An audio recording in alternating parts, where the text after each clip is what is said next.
कर भला तो हो भला। एक गांव में एक युवक रहता था। वह पेशे से शिक्षक और उसका नाम श्याम सुंदर था। श्याम सुंदर अपने गांव में छोटे छोटे बच्चों को पढ़ाया करता था।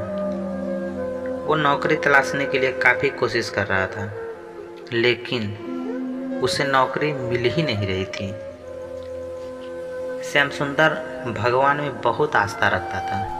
श्याम सुंदर के साथ कुछ भी अच्छा हो या बुरा, वो सारी बातें भगवान से किया करता था।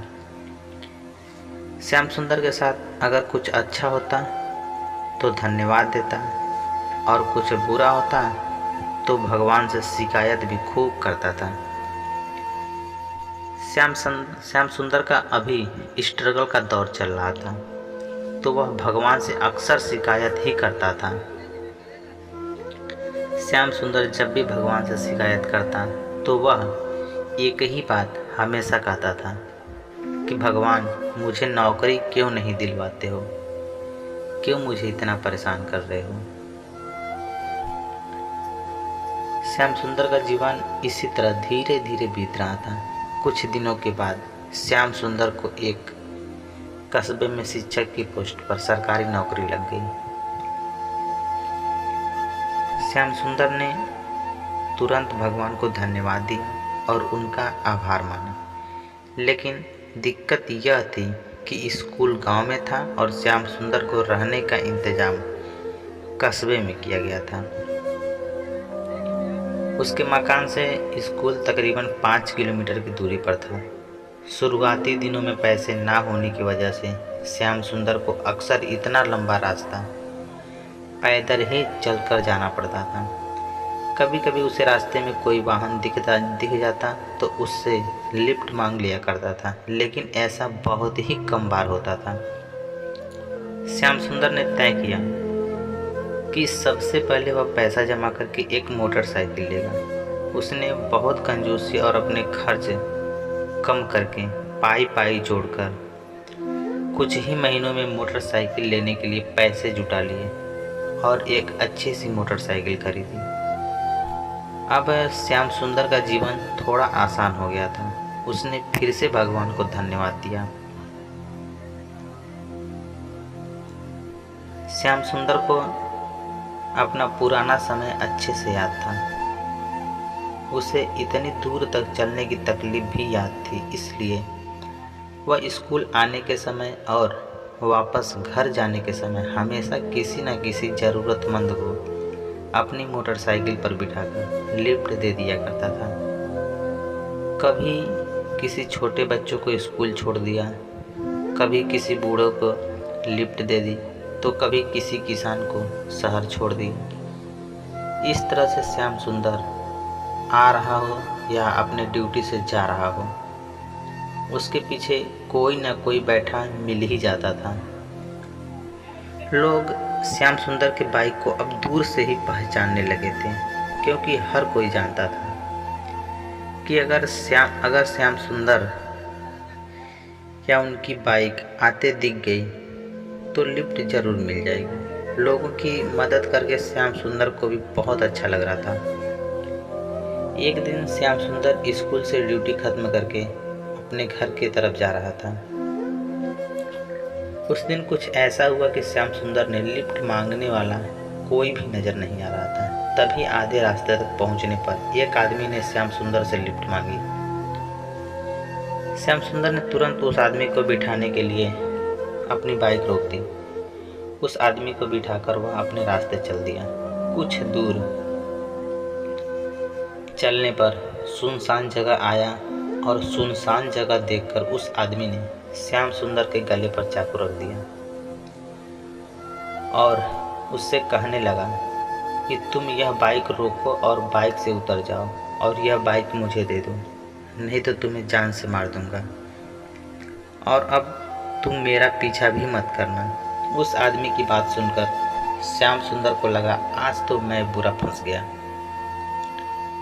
फिर भी श्याम सुंदर ने हिम्मत से उस आदमी से कहा, दोस्त, तुम चाहे तो यह बाइक ले लो, जहाँ जाना है चले जाओ, लेकिन इस बात का जिक्र कभी किसी से मत करना।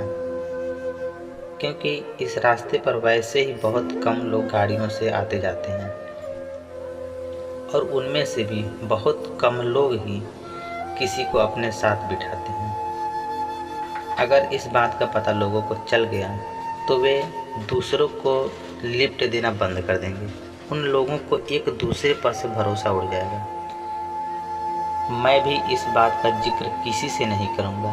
श्याम सुंदर की बातें सुनकर एक पल के लिए तो उस लुटेरे का दिल भी पसीज गया, लेकिन फिर उसने सोचा कि मैं कहाँ इसकी बातों में आ रहा हूँ। उसने बाइक ली और वहाँ से चलता बना। अब श्याम सुंदर जैसे तैसे फिर पैदल चलकर अपने घर तक पहुँचा और घर पहुँचकर भगवान से खूब शिकायत करने लगा। वह कहने लगा, क्या प्रभु, आपने फिर से मुझे वहीं पर लाके खड़ा कर दिया। श्याम सुंदर उस रात बिना खाना खाए ही सो गया। सुबह श्याम सुंदर की जब नींद खुली और वह घर से बाहर निकला तो उसने देखा कि उसकी मोटरसाइकिल उसके आंगन में खड़ी है और उस पर एक चिट्ठी चिपकी हुई है। श्याम सुंदर को यह सब देखकर बहुत आश्चर्य हुआ। उसने बड़े आश्चर्य से अपनी बाइक से उस चिट्ठी को निकाला और उसे पढ़ने लगा। उस चिट्ठी में उस चोर ने लिखा था जिसने श्याम सुंदर की बाइक की चोरी की थी। उसमें लिखा था, मास्टर जी, आप मुझे माफ़ कर दीजिए जो मैंने आपकी बाइक चुराई। यह बाइक तो किसी सेलिब्रिटी से कम नहीं है। जिस तरह लोग किसी बड़े सेलिब्रिटी को दूर से ही पहचान लेते हैं, उसी तरह हर कोई दूर से ही इस बाइक को पहचान ले रहा था। मैं जहाँ भी जा रहा था लोग मुझे रोककर इसके बारे में पूछते थे और तरह तरह के सवाल करते थे कि मैं इस बाइक को क्यों चला रहा हूँ या मास्टर जी की बाइक आपके पास क्या कर रही है। मैं बहाने बनाते बनाते थक गया, लेकिन लोग सवाल करते करते नहीं थके। मुझे पक्का यकीन हो गया, अगर थोड़े दिन और यह बाइक मेरे पास रही तो मुझे ज़रूर जेल जाना पड़ेगा। इसीलिए मैं बहुत सोचने और समझने के बाद यह बाइक आपको वापस लौटा रहा हूँ। मास्टर जी, शायद अब तक आप मुझे माफ़ कर चुके होंगे।